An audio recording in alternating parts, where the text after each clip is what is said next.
President w'ekibiina ky'NUP Robert Kyagulanyi Ssentamu ng'ali wamu n'akulira oludda olw'obula gavumenti mu Parliament Joe Ssenyonyi, Ssaabawandiisi w'ekibiina David Lewis Lubongoya, banna FDC okuli Winnie Kiiza, Alice Alaso n'abalala bagenze ku kkomera Luzira okulambula ku Retired Colonel Dr. Kizza Besigye okulaba embeera gy'alimu.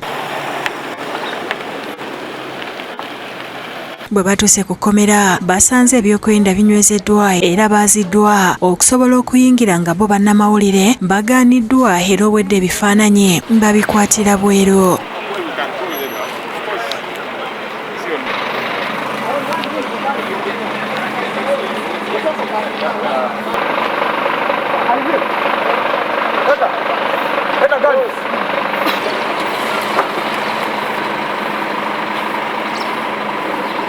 Bwe bakomyewo Kyagulanyi ategeezezza bannamawulire nga bwe bagaaniddwa okulaba Dr. Besigye kyokka nti basobodde okulaba ku Haji Obed Lutale munywanyi we bwe baakwatibwa okwosaako Bobby Young. Tulabye Bobby Young, tulabye Haji Obed Lutale.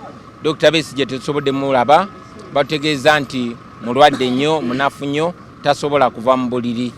Ekisinze n'omulwaze nnyo kubanga ali mu kwekalakaasa yazira emmere okuva olwokusatu oluwedde kubanga bamusibye awatali musango ate mu bumenyi bw'amateeka. Agamba Haji Lutale ababuulidde ku mbeera ya Dr. Kizza Besigye nti si nnungi era nti bongera okumusabira.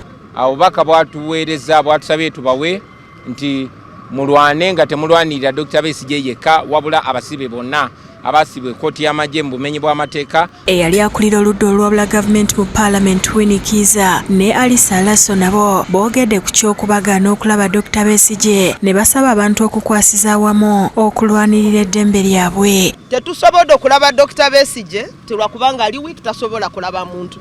Mu buntu obulamu Dr. Besigye teyalibadde mu kkomera. Yalibadde ng'ali mu ddwaliro ng'alaba abasawo.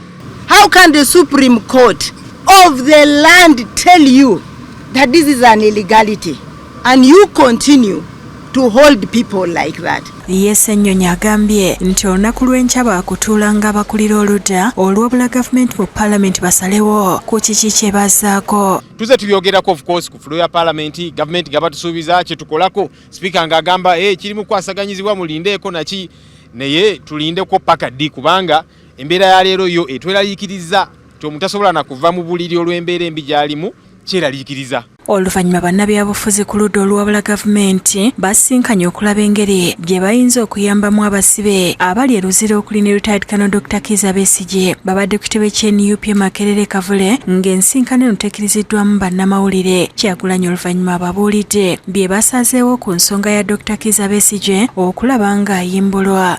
Okuta Dr. Besigye n'abasibe bonna abali mu kkomera mu bumenyi bw'amateeka era ne tubakubiriza mu ssaawa ezo okugondera ensala ya kkooti ensukkulumu okuta abantu abo kubanga tebalina musango. David Tamale yakusakidde eggulire lino ku Rabukedde TV.